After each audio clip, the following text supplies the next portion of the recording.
vi ia le tua tai mo foi pes ya mas foi lá tu uma lava sa tai ngol tatu vi inga ya mania vai mai le matongo fiel tatu samning ma lo foi faftai lo tu o nanga aftai foi lo tu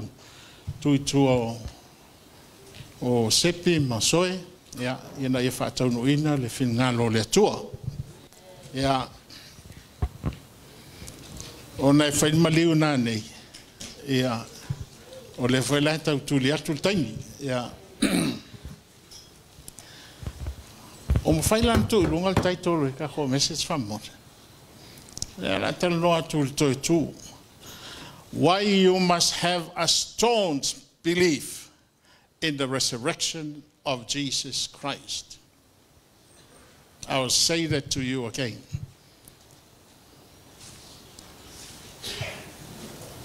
Oh, you got it up there? Yeah, okay. Yeah. Why you must have a staunch belief in the resurrection of Jesus Christ. O being all talanga. Elenga e loa. Elenga e mafau yai. Elena e tautala yai. Ai matwa tonu yai mu sele umorotino mai lo tumwa e taulalo You have a radical belief about the resurrection of Jesus. Without the resurrection, there's no church. Okay? Le ai to tu, le se met tu itato. Ya, ala fa tau so la tu si le Filipi tolu fa sfulu. Ya, ma sfulu maltasi. Philippians 3:10-11. Ina ia o iloa o ia ma le mana lona toi tu mai. Ma ia whaatasi au iona te ngā. Ona ua whaatu sa ina au ia te ia ilona maliu. Pe ma whai lava ia te au ona o atu le toi tu mai o e uoti. O le ai o ke ilo whaasa mo atu whapalangi pe. Ia, okay.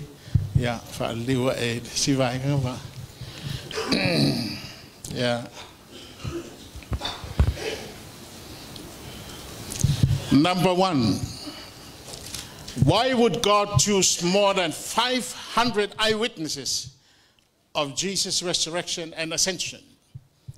Ramewa filfilia ia le tua. Over lima se lautangata, faani ai Yesu lona tu. E o folo na fioi. Ai lo ilta uol nei meole. O ta tono ta to le fa ile tu. Yeah. Praise God. Yeah. O la te no atu. A mo ta to umala ai ka kongu me le tu. Nga va ile tu umma me yo taftafa ma tu tono ai. O e fa no ro me talanga. When you understand and believes, have a staunch belief in the resurrection of Jesus, everything around us, or you, yourself, your family, your children, whatever you have, will resurrect. Okay? You hold the control. O ele yer pule mela. Ai whanau longoi, la unga mua peter. Aso Pentecost. You go and study the Peter's message on the day of Pentecost. It's all about the resurrection of Jesus. And then you would see every time they proclaim the resurrection of Jesus, the Holy Spirit moved. They will always go together. E o whakasi le ka wakpol totu ma le ngalue mai o le anganga pa ia. You can study these things. E kere kan kongule. Into two if you go fa longa klo leo e o foi va ai ku ke o peke peke rafi praise God. O kai minge wo vai mai ro makua le wai se o le mo fo kilo vai se o ri ia ma ko fa kasi wo over los ka saka na o makua kwa le la ki la ri ole mano si anga ko le fa ke siano te e longo le o tu Okay, ya amadiu mai sia o nga uma va venga me uma fa Yesu fa maloronga ku ke moni anga leto tu mai Yesu wo ki uma be mai ko va vai destu sida na o fica vai se fica mane Filipi tolu futas ya na ko fica vai fa mole ya o ilo o ia male mana lo na to tu mai ia fa atasi ya na tinga ona o fa to saina ia te ia lo na maliu pe mafai lava ia te ona o atu le to tu mai o e woti. Okay, this is Paul writing to the Philippians, that I may know him and the power of his resurrection. I may know him and the power of his resurrection, and the fellowship of his sufferings, being conformed to his death, if by any means I may attain to the resurrection from the dead. If I don't me we I can come with it to do it ke koe kufa o le kai mo siki anga pa fa pe wa maliu ia wa le wa lu ka ko kai tai la apostol le fa la wo malanga tuma maukus autoringa nga ku ko fa kilo solo po ile la so e pe va ile maliu pe se me ka fa fefe e fi wa o ngai mea e la yase sie e kadia ngo fi ngai mea lot me sa pa fa long ko ka so ko ngo fo me pikole au si yakro vai wo ka le ba sa e halu ada ko fa pa o ke de o mer bela ka ro fa ka ko fa ai kiro ngai kuspa ia ai malam mai le o me ngai le van kal ngoi kuspa ia ka buana le o fa ke o ia mo ia lo to lunga ia so uma ko ku Yesu ele fa pese ngoi ke o mai pese ba ia ko pese kwa ilon me ne pa e du fa fo lo fa sanga i manga duenga fa sanga i fa fika u di o le langan ngai Dala sei ka kwa kasi na de. Mo konitom ta sulima. Ona toi loa le o ia e le auso e lima se lauma ona tupu ina ua fatasi. O le toa te le fo i la tau o ola mai. O i ona po nei. A o isi ua momoi. Ona toi loa le o ia e Jakopo. Ona i loa le e ia le au apostolo uma. E muli lava ona i loa o ia e au nei. E peise i se tama fatoa whanau. Ja. Se kau fa le mua ku fa tau ka ko mea ya ole la amata mai fa upu todo yeah, I will start from verse 3. For I delivered to you first of all which I also received, that Christ died for our sins according to the scripture. Mai kau mai ngai fasikala ia nga maliu Yesu mo tatu wang sala e kusa ma le fionga de tua. Now verse 4, that he was buried, buried, and he rose again in the third day according to the scripture. That's the gospel, that's the whole gospel. He died, buried, and rose again. Okay, now verse 5. And he was seen by Cephas. Then by the 12, verse 6, and after that he was seen by over 500 brethren at once. 500, more than 500 at once.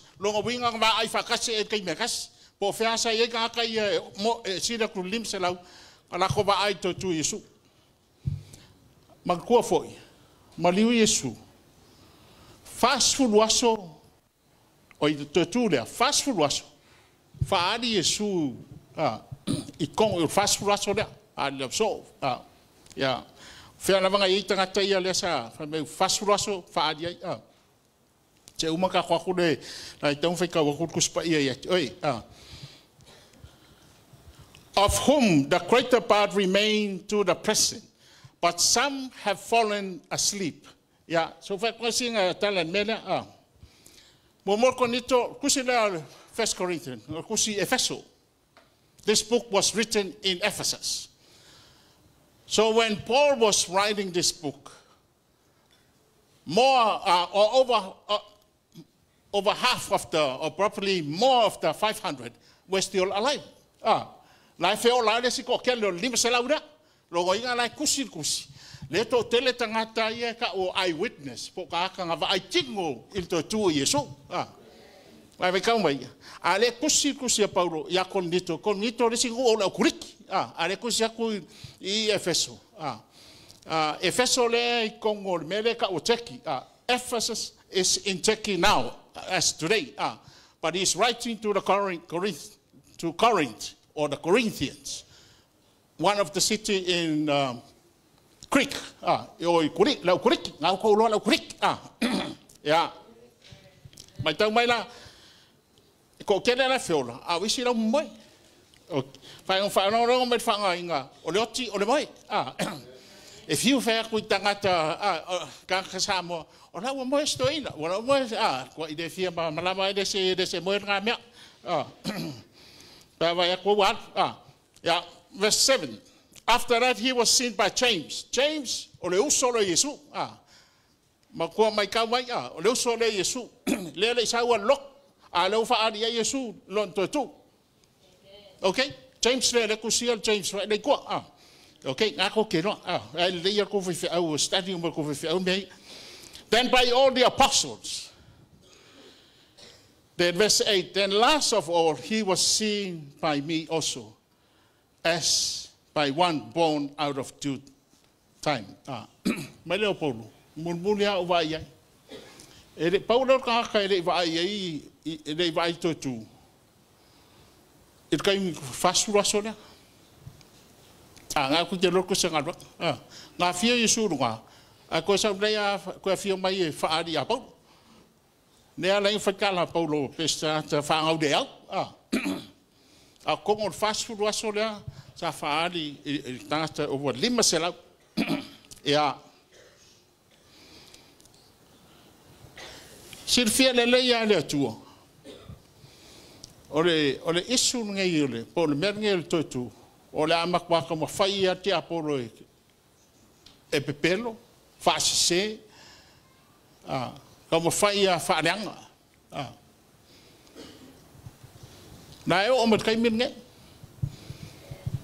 The devil is doing all his best trying to deny the resurrection. Let's fight there. Momole le yanem ta upo e fa. O sa ime se fe kau ai kusi bai o iska kele lo kusi fe kau. Fia moi lo. Ai fia moi ngai kure lunga mai moi mai. O ke fai ala ka kai kurunga ma moi. Ai langa tau ai fa no longo ikusi ngai. Mua John 1 John chapter 4. Listen to verse 1. Start from verse 1. So fasing o kon mera ka uole. On mera. Le au pele. Au to te fa longo yanga umalava. Ai au to tofo yanga pe mai le tua ila to. Test every spirit. Yeah. Awa to tele perfecto pe pelo o atu lalangi. Yeah. O le mele nei to te lo ai le nganga o le atua. O nganga uma o e tautino o maliu mai Yesu Keriso le tino. Mai le atua lava ila to. Yeah, katkasia. Parolong betala le. Mai. Like every spirit that confesses that Jesus has come in the flesh is from God. Has come in the flesh. Yeah. So so. O nganga uma o ele tautino o maliu mai Yesu Keriso le tino. Ele mai le atua ila to. O lo le ane ti Keriso lava le nei. O tau whaalongo ai o le asau. O lo o iai nei lava i lalangi. Yeah. Okay. But every spirit that denies that Jesus came in the flesh is the Antichrist. Ya mai ka ua le mele le nga ufa ya ku mua ma liu Yesu tan tu. Para lo mai ka ua le nga e lo inga saltino.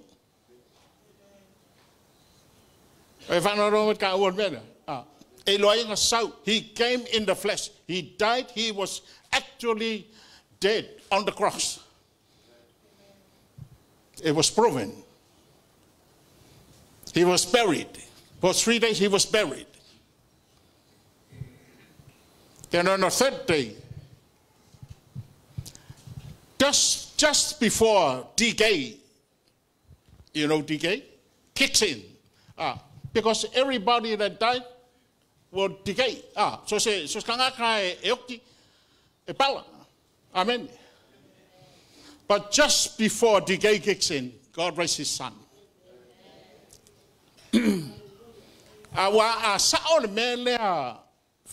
Feel my sultino, I feel my danga. I feel my danga. So, or Aloali'i. Telo tangatone ngai lungo sako. Ele Yesu ka, ele ole atua nga. Ele ka kana ngai o Yesu. Ele ka o Yesu nga feel my ilanganga. A mongin Aloali'i. Le ai se madiu, le ai stotu. Wa fa no ngo met ka uon mela. Me nga ala inga ka ku keeping on famangkungo. Because every time you hold up the bread or the body of Jesus, Jesus said, "This is my body." He picked up the cup. This is my blood, the blood of the new covenant. You are telling the devil, my Lord came in the flesh. He died. He rose again. Yeah, I know there's some people, they faila ko kala fapea or the bene or fakusa o fakure le chauri, okay, or fakusa nga ba ai ala fa bai de kiapolo esa or fakusa wa de sa yesurtingo o fa no lang ba or fakusa or wenga nga ene ang ai lo le leia nga ai lunga lo Kako fa Yesu falau se falau len ala ko aya. Ele se falau ko ka fa piko mai. Eu for the wenga. E man tuanga. Yone ono. In John 6, Jesus said, "My body is food indeed." I just want to thank my brother who did the Holy Communion. This is why we give the Holy Communion, is for health. So he was speaking health over me and my wife, so we're going to live forever. As long as God wants.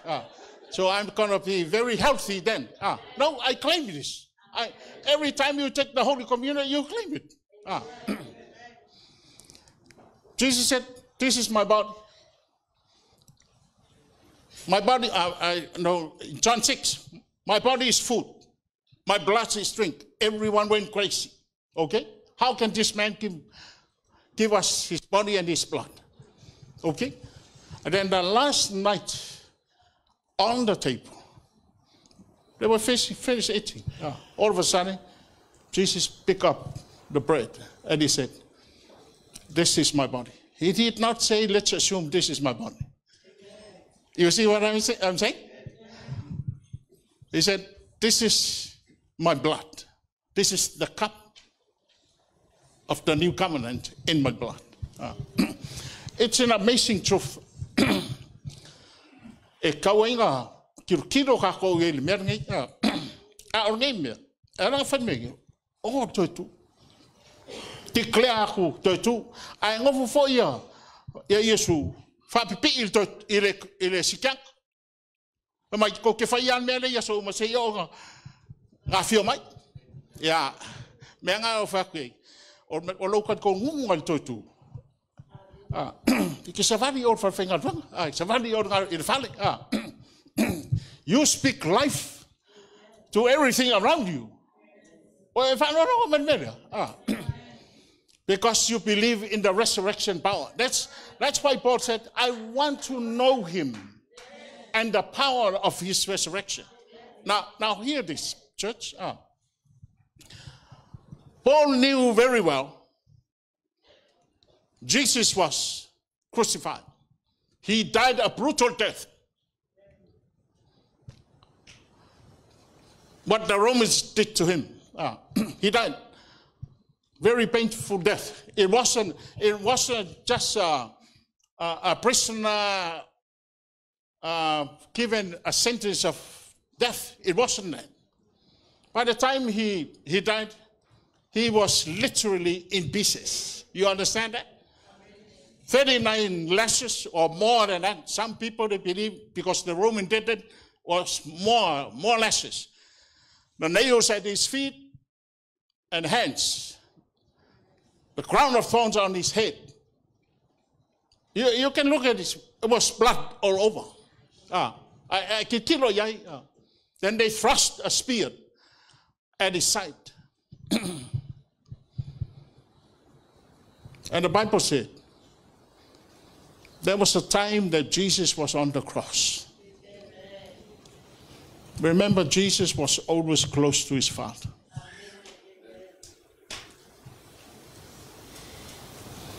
But he called out. His Father was not there. For the first time. Kay mi mua lea, fai mai a Yesu. So se mea fai mero ko mai fai o ke fai a. O ke fai a mea umai fai fie lu tama.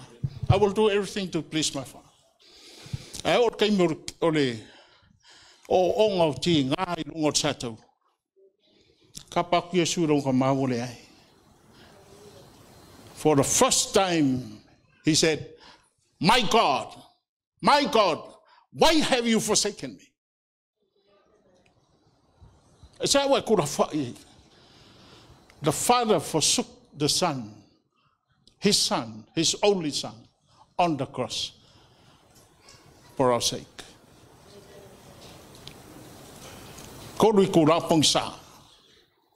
3 hours was darkness. Ki kilo de mongi el berge. Ko ba ku Yesu ilong kama. He saw his Father once more. He said, Father, I submit my spirit. That he was gone. Okay. Tala ngai loi Paulo le meang fai a Yesu. Ai ke ua. Fekaui Paulo ma Yesu. Nga kabuan mamalama. Tatia i lalo. E makaunia. Ai fuafuanga me ia 5 kalun maliu Yesu. 50 days the Pentecost came. Fio mai lang anga pa ia. Ai kikilo mai kikilo. Ele mamao angi masinga. O le ai makua I vivitai ma fofo kaka le mea fa ia Yesu le ai mamala a le mea le sa si le nga feikai ai fa o tangata le ko dunga lau lo swafa le ma le wa fa ma lo ro pipiri le lo kaka le nga ko fa sa ko ro le nga ro na manna le wa fio mai Pawanga ai adu nge fai kauma study ya launga le so o ma me fai all they did was declaring the resurrection. Defeat uma Yesu, taimi ko kua Yesu, fa ko ilalo Yesu, le oti mat ko ngam sa kangi malong malo. Every negative thing around us, yo le mai ma le oti me uma defeat on to tu. Malang ya.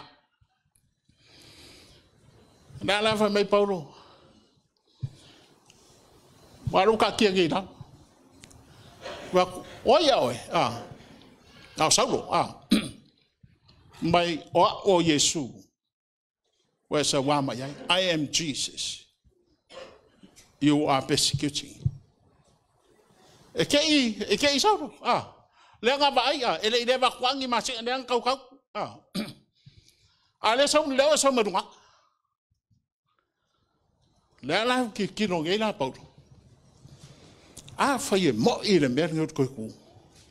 This is powerful ma de me na la wuri nga ave fa kau ave ku ngam ale so le madunga la fa lang kala. Okay, I want to know him Who is this? Who is this man? I want to know Jesus and the power of his resurrection. Okay, fia mama lama de mea. O lama e mea o tutu. Wa le feo ki umatangata. Everyone knows that whoever died, it will decay and gone. But this is the solid foundation of Christianity, why we are still here today. Anga le mea le se roku, le se Christianity, le se mea fa mo e ka ko for by Paulo. Paul said, if there's no resurrection, our sins still remain. Our preaching is futile. Our faith is nothing. It's empty where there is no resurrection. Yeah, I understand every one of us goes through life. Yeah.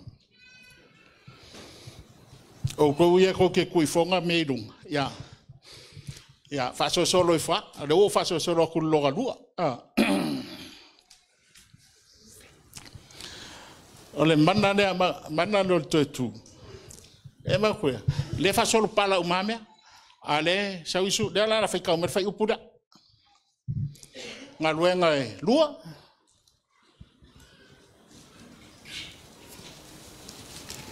Ala fa ta umai fa upuna lo fit. Ai fai upuia e kaunga ao launga petelu le ka vai meia. Ya, si saunga ra fai upu. Sa mo nga renga lua. Ya, sa lo fitu fa mod. Awa e te le tua u le tonga mau. E te le tua tu foi lo tangata pa ia o ia le pala. Ya, okay. Si fa mola fai ko sa lu fa. Sa lu fa. O ia fa tu ina mai le tua. Ona te talai puapuanga o le oti, a wana le mawhai o na tawhi nai o ia. Okay. Mai e le mawhai e le oti, o ka awhi e su. Okay.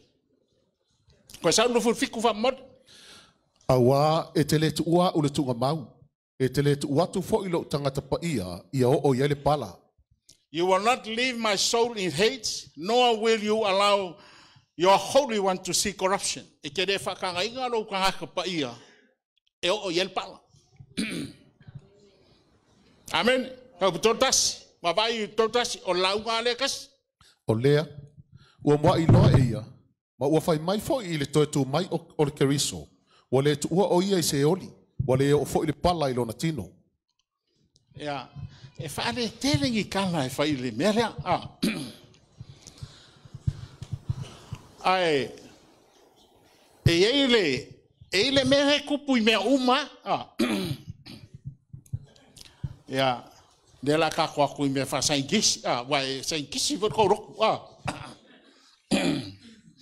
there's a natural phenomenon o se mea o le kupu ele o abanga ie ka ai ke va ya ku le mo wa ku mea amen e pala ku mea te whala mea ngai alai te ngā kaito tu Yesu. O so lai loa uma, so stangata e oti e pala. Okay? E moa, e o ngai whale ngai mea uma. Amen? E ke vai a kua waku mea, ai ku ole apu i whafo pe lua kolu aso, e ke raku o pala. Amen? Ai ke waku e pala mai komu. E ke re e pala mai kong ia ka ele ku pusa e se ko fa umi e fa penga fa ka ku e foi tangat e fa le kong mai kong o kala le mele fa pe fa mai teri tu lo tangata o ele pala lo vinga o mele e pala me and scientists have discovered this truth life is winding down. You understand that? That's why we grow old. We are aging too. Yeah, it's everything is going down. La elo le ya scientist. Ai elo scientist in menga makamai. Elo menga makamai, makai creation. Kala le tuang fai atam. We say, Adam, from the dust you shall return. Okay? Le ala le ka ke safa ia me uma. Bo o mari oti. Romans lima fa posfuma malua se uma nga ko ai no screen ale fa taua. Na ale ko ka kai. Death came. Death spread to all men because of Adam. Mea uma e pala ke vai o me fanga vai kala Yesu mai au ke fa poku o lo langi e wa ele mongo le ngoi male ele e ke vai kwa mo waku me mea uma e mo wa ke loi ngai ke mama male nga ma ka mai o makko ka i se lau wat se lau fit se lau o le tsinga sai nga o mar ke nese ono wa vai mai le ku le ami o le because of the wickedness of ang salo kaka mai ka mai the truth nei la fa o prove sa ki sin mera kipi ba ya le tuan makko kaka fit se lau dos food da va no mai alo fa ka ke nese ono fa o potol fa mai le umi fi ngau le lo nganga mar kaka kipi ma se lau dos food ka sanga o ngei ko ke kale o ko ke le limas food ma le o food Kua sao-saoan mele walu kai mene. E o fot ko viki nga sau o vaenga uma o le famai. Po dikei o kaua o misa o le ami o le ango ka. Me fo i o kei ma mei fa pera. Everything is corrupt. Amen. E ba mangaila fa no longo me mala ulai kina wa ile si ulai kinga. Pe o la ko ambia pe de fiok. I found along on media. It can find along what was on the it's a natural phenomenon. You can't rebuke 18. You don't look at the mirror and say, I command you to stop 18. It's how one make it. Well, what going on? Me seru fa pe fa kafa fa pe fa. I can buy koma speak. We are all like that. We are all like that. Every one of us. Ai kilo kile nga nga kanga ile presence o le tua. Abrahamo fa nga wonoa nga o runga ka o va kur ka serau Abrahamo serau fikurima e o fa ya mose nga ka serau ros fut. La e alu lalo ka kongongo saikis. O le fa waku le mo waku me. Fa mai Paulo ku se Roma. The creation is growing. Well, Lord Klopo wobbing le ma me fa. It's part of this thing. La whatever family kuso falinga islands will disappear nga ke le alu nge kongu le Samoa ko kia le si afon mo sai kai charpi ko kai bole se me o ayu mo sam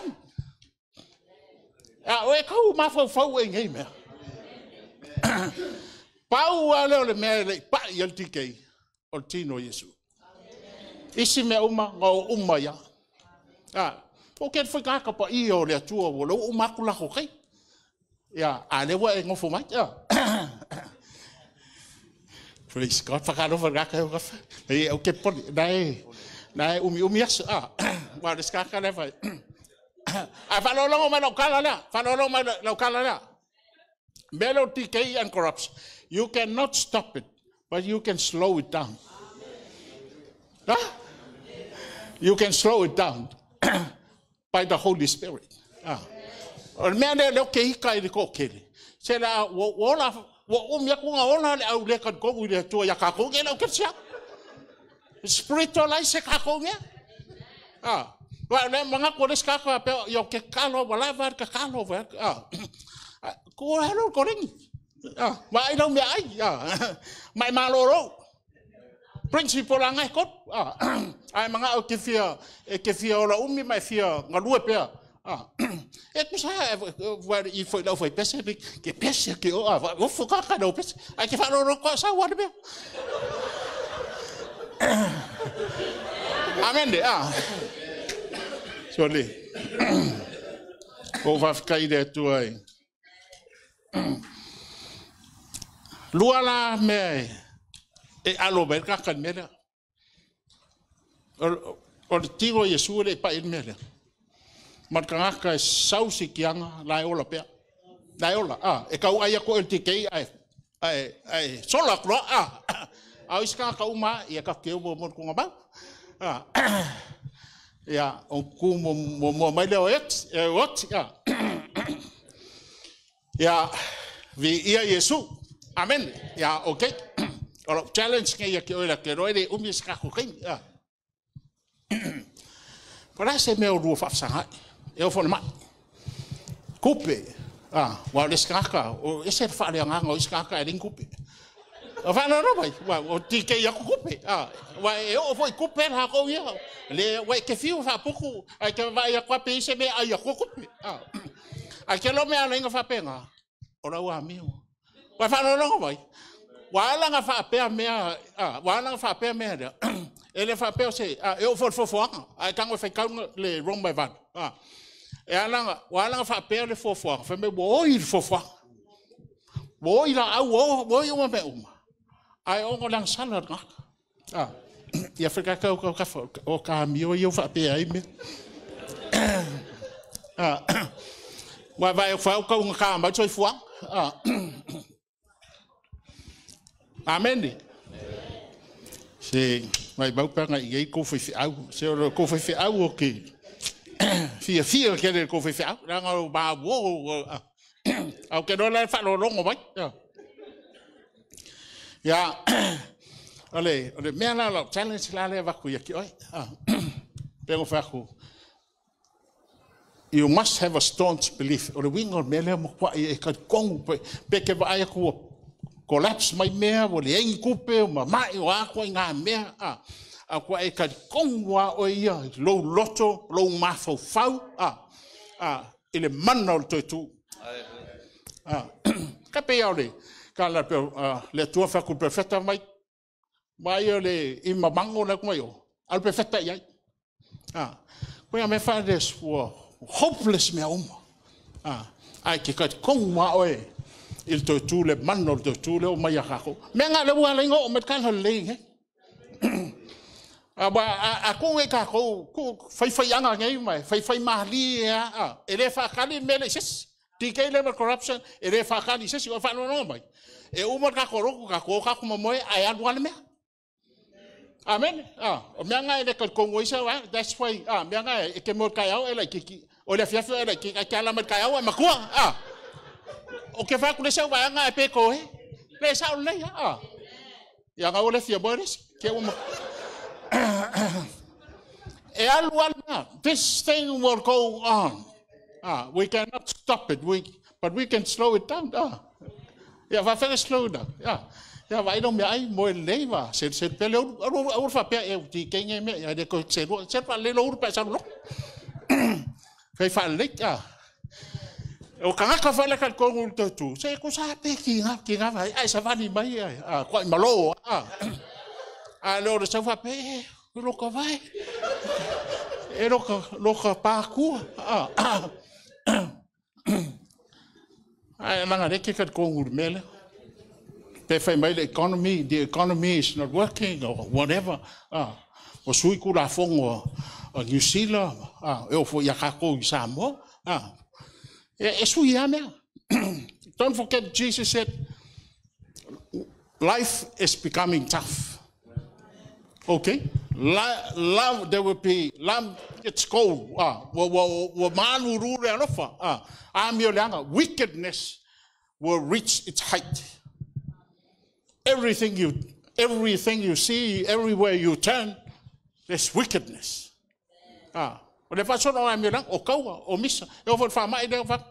COVID is part of this decay.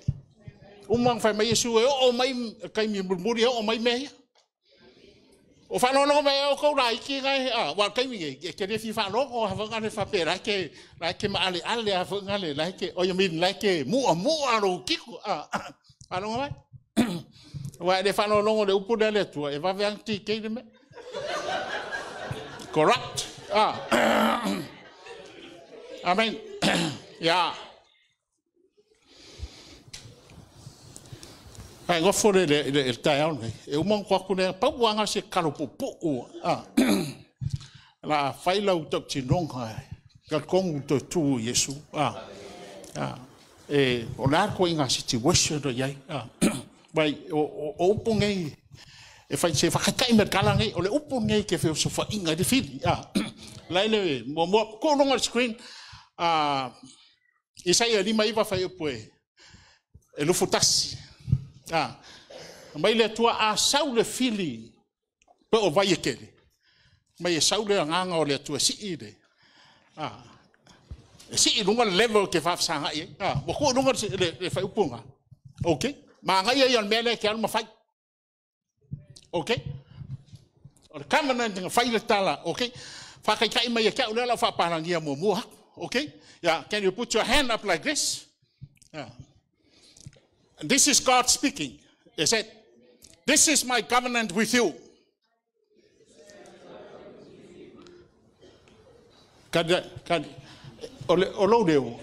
Resurrect you need to resurrect your voice. O e whano longa mai. Ai koe alu, ai koe whafsanga ima se mea. O lo leo a testani mea lea. E roma o lionga. O lionga. Ai lo sope wha pusi wha i mai lo leo. Okay? You need to test this with your voice. Okay? Yeah, okay. This is my covenant with you. My spirit is upon you. My word I have put in your mouth.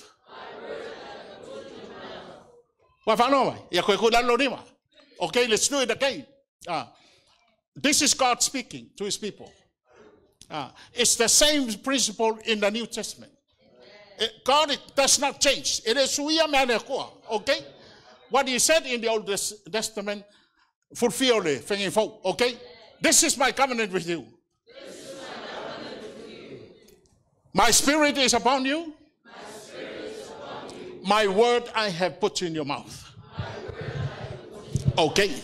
God will make his word like fire in your mouth.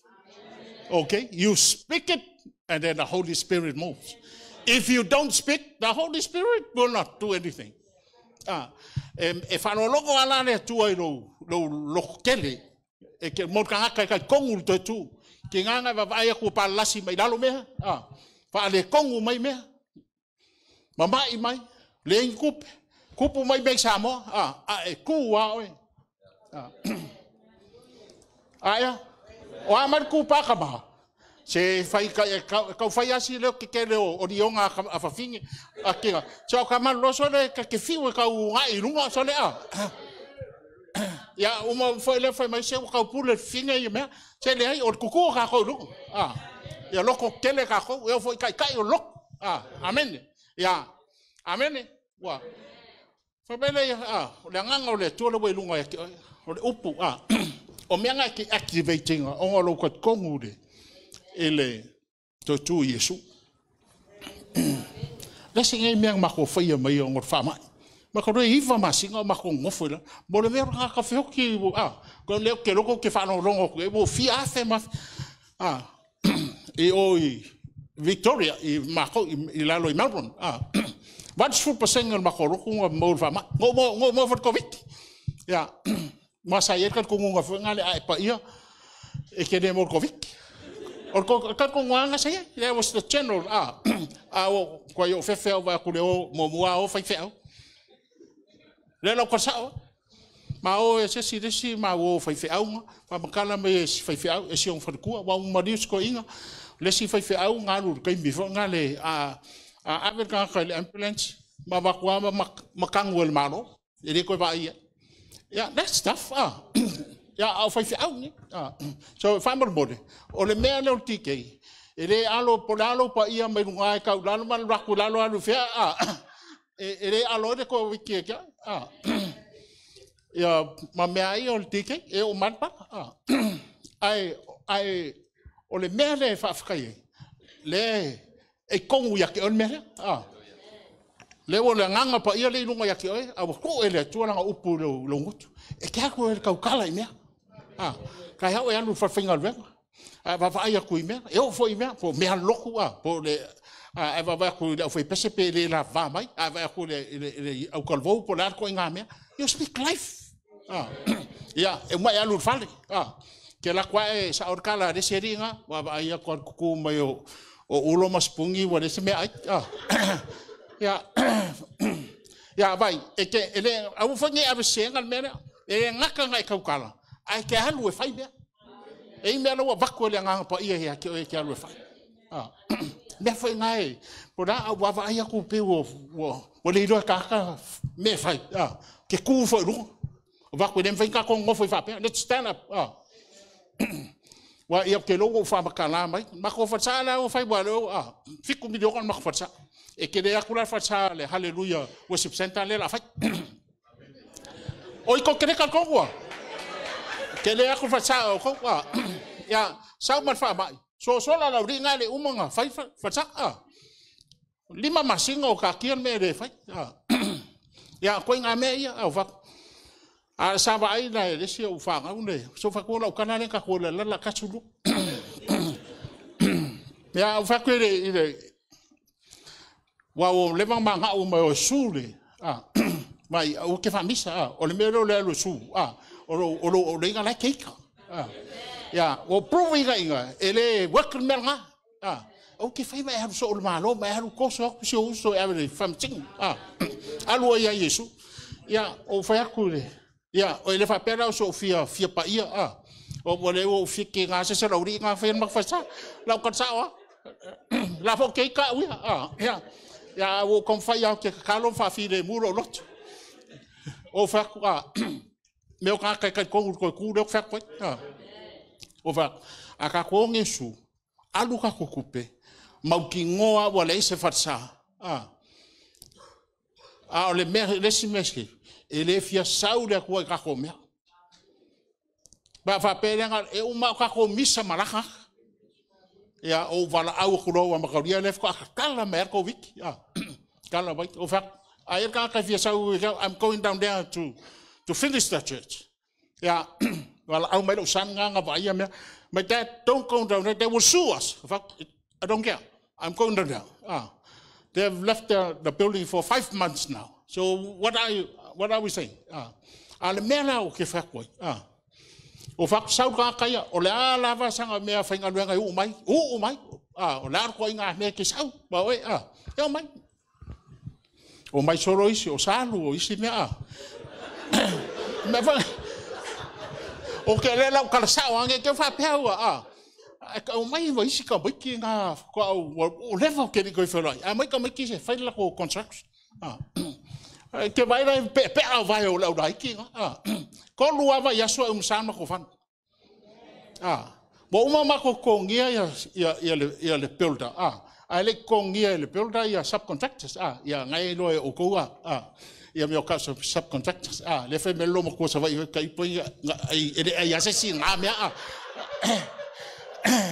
ya se sin nga me ka ko la nga me ya la o ale melo ke fa ya ko o nganga su yele ngol makolo from Victory Worship Center to His Grace o fakulo o ma fai vai ku le sau o le tua e o foi benga varia o diga e fa penka ka o la ko ke ko fa vai sa le ma ya sa we solo va ko le ma ya me lo ko no vai nga mako ko inviting ma le builder o ma ko inga ma no ngadi e o mai le umsanga fa o le bela lo ke fa ko ya ke e ke au anga e fa misa au fa ngai ka sesi o kanga ka kongu le melo totu fa mangalo i kanga ka loko fia alua o e tautala o le fili lai kua the enemy is behind e de o kanga ka e fa sanga mai e ula manga lau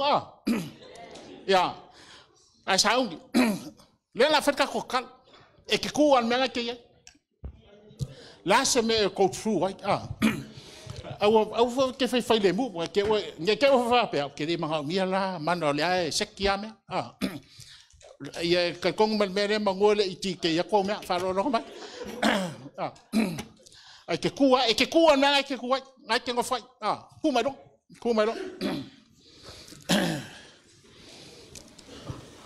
or ka penga fa ka ko sikiang o kai me bala au mai le tu ke la ya al fia ka ko ye feola o fo ka ngi se kwa o chi ko ruai fa ya nei fai ko fai ya fa ka fe lo yo ka fe lo Me kaunga mamalama ngai loa ka kou hentro le. Ia le mele ti kei male. Ia lo fe pese le kukupe mai la. Kupe ko ke ma mia mela. Ku ka kia le pese la ko ia. Ko halong kasmai. Le wa fai lau fai uma. Ola e ka kongu ngenge mai fatu tua. Ele manol to tula. La awa ka ko vai ke le lo ya ke pa ngisi proof e prove al mela. Ya for u fam kala ko sia u ka mai kala le encourage ai. Fai lau tala.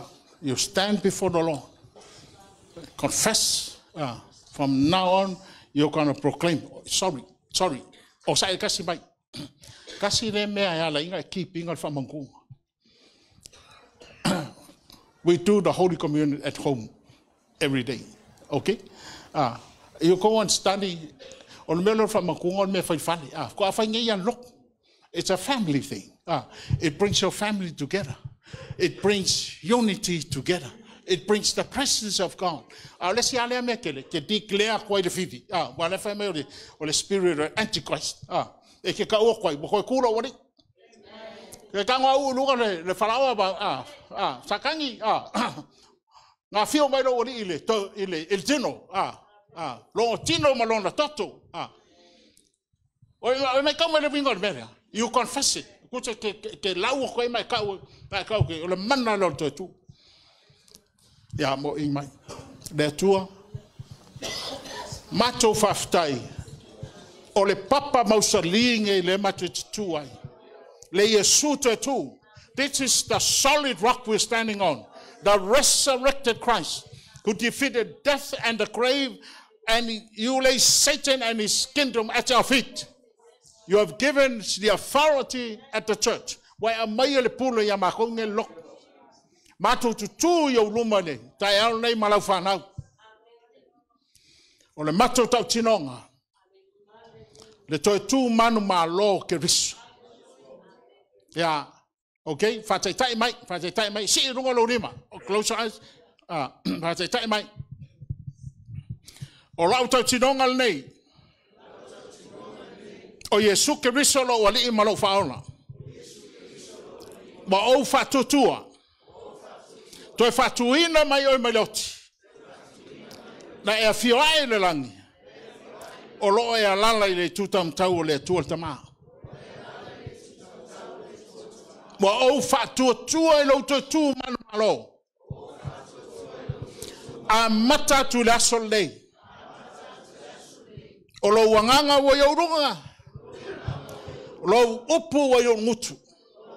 O te tau tala atu lau upu. Ele mana o le totu. Ele swafa Yesu Keriso. Amen. Okay, I'm going to pray for you now. Father, in the name of Jesus, I pray that the resurrection power will come upon your people. Open their understanding to the resurrection power of Jesus. Holy Spirit, we ask that you will anoint your people with the wisdom. Nothing intimidate them. They will stand on the rock and they shall rise up.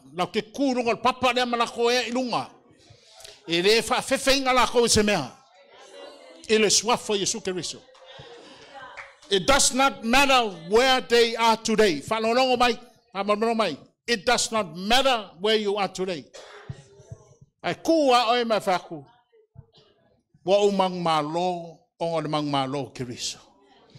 receive the resurrection power of Jesus through the Holy Spirit. Now receive it in Jesus' name. Receive it in Jesus' name. This is yours. This is yours. In the name of Jesus. In the name of Jesus. In the name of Jesus. Now lift your hands and thank him now. Lift your hands and thank him now. Give you glory.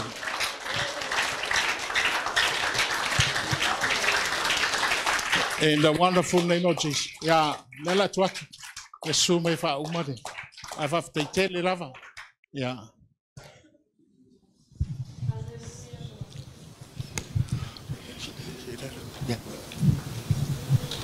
Sia tōng lima nei vai ngole taiao. Hallelujah, Lord. Thank you, Jesus. Praise your name, Lord. Hallelujah, Father. Hallelujah, Lord. Tama whaftai lo wanga le lei. Tama whaftai lo walo whale nei vai ngole taiao. Whaftai lo upuro mātou tama. I ia la wa fio e whavavau. I ia lo wanga le lei whaftai le li ie. Sio mātou tama apostona moli mai le whao. Wasa tōlanga pati lo watua. E nei taiao. Hallelujah, Lord. Hallelujah, Jesus. Praise your name, Lord. Hallelujah. Praise your name, Father. Hallelujah, Jesus. Praise your name, Lord. Hallelujah, hallelujah. See a to lima nei tai au. Le we fa longo le upo le tu. Hallelujah, Lord. Thank you, Jesus. Yes, Lord. Si o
fa mau te le tu sa no ina ma tu te ma te le la fua no ma tu wola no ma tu tu e te au te fata after so ma tu te ma pu sto no mo me ene se au ni taia after fu tu te ma ya pro after no wang le le after no fa mau te ma te tala mo no ma tu fa le ran se pi masoya e Samoa ma le la o fio fa bia le le to te li mai aso se va ma bia te ma le ya so no ma tu ia no wanga le le mo fa mau oi ma tu fa sa ninga le taia o le la o fa le ai mana o ma tama a stai la u fola le taia te mi foi le io le fa ngai anga tu e le fa tu langa iai la su ma tu ma pastola le la o fa mai se lo nga to uma le ia malanga ma li mo lo tu ma tu ta mo na o la o lo ma tu fa lomo il nei taia lo ma tu tua e le ma fa ia su le na ta o fie le ia e fa ma o le la o fa ta le wa nei